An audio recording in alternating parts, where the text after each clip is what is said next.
रामायण एक ऐसा महाकाव्य जो सिर्फ एक धार्मिक ग्रंथ नहीं बल्कि भारत के हिस्ट्री का, परंपरा का और एंशिएंट साइंस का एक लिविंग एग्जाम्पल है। हमने श्री राम, माता सीता और रावण की कहानी तो कई बार सुनी और पढ़ी भी होगी, पर हमने वानरों के बारे में कम सुना है।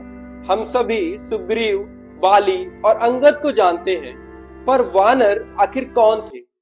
क्या वो सच में बंदर थे या फिर एक ऐसा क्रिएचर जो हाफ ह्यूमन और हाफ कुछ और था, एक डेमी ह्यूमन? ये हम सभी जानते हैं कि ह्यूमंस का इवोल्यूशन बंदरों से हुआ। इवन कुछ मिलियन ईयर्स पहले ह्यूमन और चिंपैंजी की एक सिंगल मदर थी and there were different type of humans. पर वाल्मीकि रामायण में वानर शब्द का मतलब सिर्फ बंदर नहीं है। संस्कृत में वानर दो तरह से समझा जा सकता है। वानरा यानी जो शायद मानव है या मानव जैसे, और कुछ एक्सप्लेनेशन में इसे एक ऐसा ट्राइब कहा गया है जिसका जीवन जंगल के आसपास था, यानी ऐसे लोग जो जंगल के आसपास रहा करते थे। ये एक ऐसे विशेष जाति थे जिन्हें बहुत ज्यादा शक्ति, बहुत ज्यादा क्लेवरनेस और कुछ इंसानों के गुण मौजूद थे। रामायण के वानर कोई आम इंसान नहीं थे। सुग्रीव सूर्य देव के पुत्र थे, हनुमान वायु पुत्र थे और कहा जाता है कि उनका जन्म एक दिव्य तपस्या का फल था। वाली इंद्रदेव के पुत्र थे जो एक प्रहार में अपने शत्रु की जीवन शक्ति खींच सकते थे। इनके एंसेस्टर की वजह से ही इनमें मनुष्य से ज्यादा शक्ति और स्पीड था। क्या आप जानते हैं वानर अपना ऑर्गेनाइज्ड राज्य चलाते थे?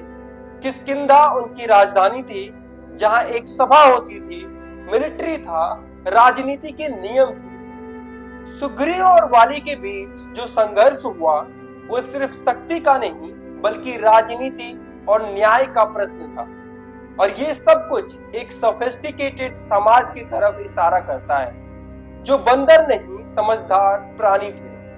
हनुमान का ज्ञान ऐसा था कि वो वेदों का श्लोक पढ़ते थे, शास्त्रार्थ करते थे और राजनीति में बहुत अच्छे थे। वानर सेना के बड़े बड़े योद्धा युद्ध की रणनीति बनाते थे, जैसे आज की आर्मीज वॉर स्ट्रेटजी बनाती हैं। क्या आप सोच सकते हो एक बंदर संस्कृत श्लोक पढ़ रहा हो?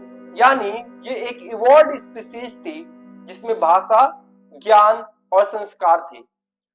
वानर अपनी अलौकिक क्षमता के लिए फेमस थे। हनुमान का एक लीप में समुद्र पार करना, वाली का अपने शत्रु की स्ट्रेंथ खींच लेना, सुग्रीव का जंगल के हर एक कोने को जानना। आज के डीएनए साइंस के हिसाब से अगर मानव और किसी और क्रिएचर के फीचर्स को मिलाया जाए तो एक हाइब्रिड स्पीशीज बन सकती है। तो क्या वानर एक प्राचीन हाइब्रिड एक्सपेरिमेंट के एग्जाम्पल थे? एक और अजीब बात, जब वाली का डेथ हुआ उनका अंतिम संस्कार वैदिक विधि से हुआ। ये दिखाता है कि वानर सिर्फ शक्ति के प्रतीक नहीं बल्कि धर्म और परंपरा के भी रक्षक थे। तारा वाली की पत्नी एक राजनीतिक और आध्यात्मिक ज्ञान वाली रानी थी जो शोक के समय भी अपने राज्य को संभालती है। इस सारी चीजों से यही समझ आता है कि वानर सिर्फ बंदर नहीं थे, वे एक अलग जाति के क्रिएचर थे जिनके पास इंसानों जैसे सोचने की शक्ति थी, देवताओं जैसी ऊर्जा थी और जंगल के प्राणियों जैसे फिजिकल कैपेबिलिटीज थी, यानी वो डेमी ह्यूमंस थे। वानर हमें एक बहुत अच्छा लेसन देते हैं कि स्ट्रेंथ सिर्फ शरीर से नहीं आती, उसके लिए ज्ञान, न्याय और धर्म का साथ जरूरी है। चाहे आप कितने भी पावरफुल क्यों ना हो, अगर आपके अंदर ज्ञान, समझ और मर्यादा नहीं है तो वो स्ट्रेंथ किसी काम की नहीं। ये सारी चीजों को समझने के बाद आपको क्या लगता है, वानर सिर्फ बंदर थे या फिर डेमी ह्यूमंस? प्लीज अपने थॉट कमेंट बॉक्स में जरूर बताएं, and if you like this video please like, share and subscribe. Thank you.